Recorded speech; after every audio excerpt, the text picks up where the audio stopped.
उस नेता के बायोडेटा में सिर्फ एक चीज की कमी रह गई, प्रधानमंत्री पद की, जिसके लिए वो 1984 और 2004 में दावेदार था। इंदिरा गांधी की निगरानी में परवान चढ़ने वाले नेता शायद खुद को इस पद का हकदार मानते थे, लेकिन ये पद उसे कभी हासिल नहीं हुआ। ठीक उसी तरह जिस तरह भारतीय जनता पार्टी में लाल कृष्ण आडवाणी को प्रधानमंत्री पद का जो ताज है कभी नसीब नहीं हुआ।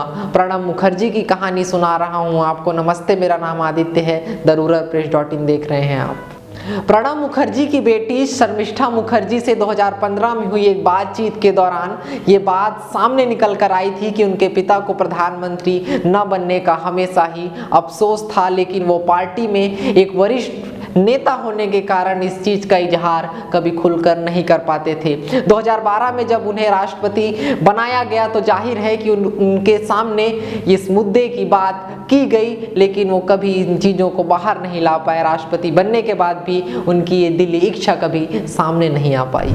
कांग्रेस पार्टी के अलग अलग खेमों में प्रधानमंत्री पद के लिए उनके नाम पर किसी को आपत्ति नहीं थी, लेकिन सियासी विश्लेषकों के अनुसार गांधी परिवार के विश्वास पात्र न होने की वजह से वो हमेशा किनारे कर दिए जाते थे। कहा जाता है कि पिछले साल बीजेपी ने प्रणब मुखर्जी को भारत रत्न देकर ये जताया था कि गांधी परिवार के करीबी न होने के कारण ही उन्हें कभी इस चीज का हकदार नहीं बनाया गया, उन्हें कभी प्रधानमंत्री नहीं बनाया गया। इससे ठीक एक साल पहले भी उसने राष्ट्रीय स्वयंसेवक संघ यानी कि आरएसएस के एक आयोजन में मुख्य अतिथि बनाया गया था। इस सम्मान का मतलब भी ये लगाया गया कि जो इज्जत प्रणब मुखर्जी को कांग्रेस पार्टी ने नहीं दी, वो इज्जत बीजेपी और आरएसएस ने दी। उस समय उनकी बेटी शर्मिष्ठा मुखर्जी तक अपने पिता की इस फैसले से काफी नाराज थी और उस पर सवाल उठाती थी, लेकिन उस वरिष्ठ नेता को यह पता था कि आरएसएस के मंच से क्या पैगाम देना है। प्रणब मुखर्जी ने 7 जून 2018 को नागपुर में आरएसएस के मुख्यालय में जो भाषण दिया, उससे सभी हैरान रह गए, उसे कोई भूल नहीं सकता। उन्होंने राष्ट्रवाद और देशभक्ति को लेकर कुछ बातें कही। Of nation, nationalism and patriotism in the context of India. That is Bharat.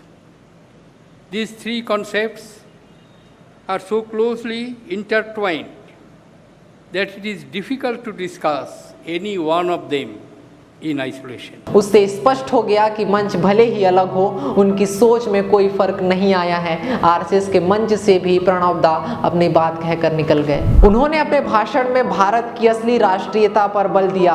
Bharat की राष्ट्रीयता एक भाषा और एक धर्म में नहीं है, वह वसुधैव कुटुंबकम में भरोसा करने वाले लोगों में बसती है।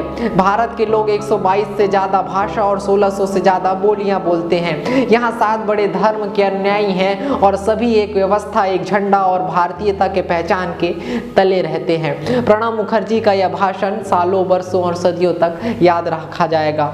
ये कहानी थी प्रणब मुखर्जी की, स्वर्गीय प्रणब मुखर्जी की। अगर आपको हमारा वीडियो पसंद आया तो चैनल को सब्सक्राइब करें, बेल आइकन को दबाएं ताकि आने वाले वीडियोस की नोटिफिकेशन मिले। अगर आप हमारा वीडियो हमारे फेसबुक या ट्विटर पेज पर देख रहे हैं तो उसे भी फॉलो और लाइक कर दें। शुक्रिया।